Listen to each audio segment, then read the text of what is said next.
obviously like Bangladesh, otherwise I wouldn't keep coming back. So it's good to be here, and it's nice to see you. And it's very encouraging to see that you are interested to bring yourself up to date, up to speed with the latest developments that are happening out there in the world in the area of Web 2, social media, social networking.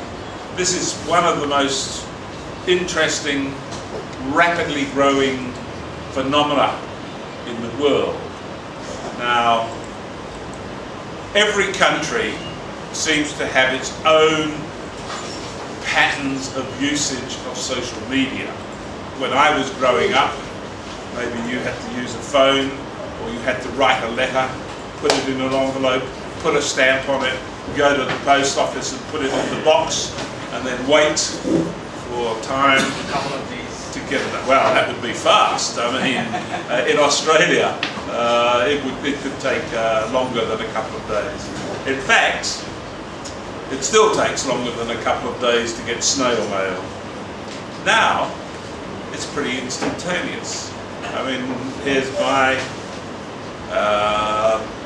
revolutionary technology. In some ways, Bangladesh is the worst place in the world to Skype because you don't have the capacity to carry the volume of traffic that's going around.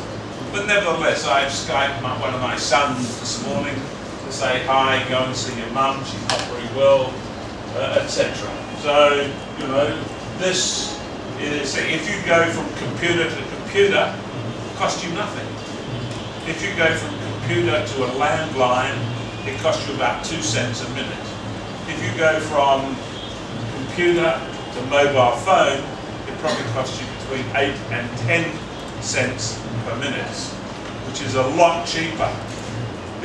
What I'm quite interested in knowing is this rapid expansion of mobile telephones in Bangladesh, which has permeated down through society, so that you now see garment workers and rickshawallahs with their mobile phones. Are they just using the voice section, or are they also SMSing? If they're SMSing, it means they've got to be literate. How did they become literate? So there's all sorts of things going on. Now this, in my view, is one of the most revolutionary pieces of technology that's been devised for social work, for social activity. Right? I reckon I only use about 5% of its capacity. You know, there's 95% unused capacity. What can you use it for? Phoning, SMSing, videoing, taking photographs, listening to music, listening to radio. What have I forgotten? I mean, the number of functions that this now has is incredible. Using internet as... Of course, you can access the web, you can access the internet. All of these things are there in your pocket in something this big. If you're as old as me, that's almost unbelievable. Because when I grew up,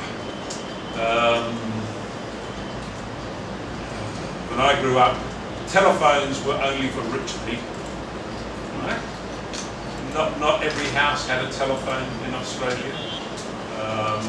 Not every, there used to be lots of red boxes around in the streets. What was the time? When, in the 1950s, even into the 1960s. In fact, phones started to become, with the introduction of mobile phones, they became ubiquitous. That is, they are everywhere. Every, class of person has one. When I first came to Bangladesh in 2006, there is the cheaper the carriage becomes, and so on. So this is a social networking tool in Bangladesh, in Dhaka, in ULAB. I can go, and I'm talking to my wife in Perth, or my daughter in Sydney, or whatever, and I can carry all of their Facebook entries there, and I can go in and I can look at them. I can find out about my grandchildren who've just been skiing in the mountains outside of Sydney, and so on. So, you know, you carry the culture around with you. And that's also quite, you know, we've always carried culture around with us in our head, but now, or with a book, of course, as well.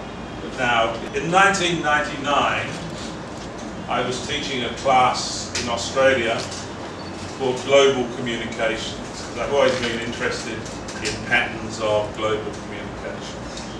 And I've been reading about this thing called blogs. So I wondered how they work. So I decided that in my class everybody had to have a blog. That was a very popular decision.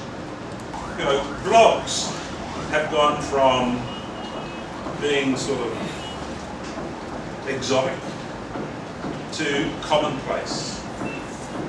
Any of you can have your own blog. You can write anything you like, because one, it's very difficult for people to censor the web.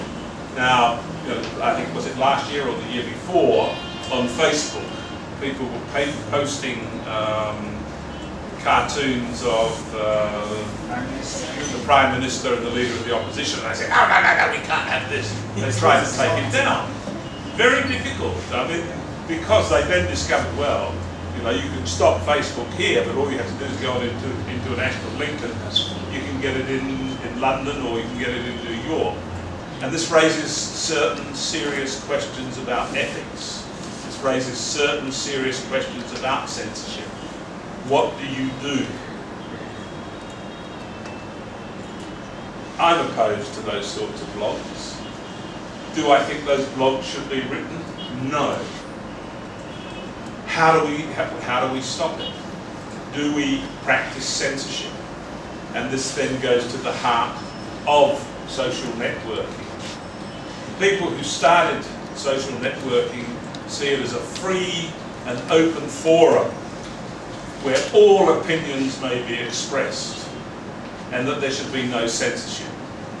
I mean, I have a friend in Germany who works on ubiquitous computing.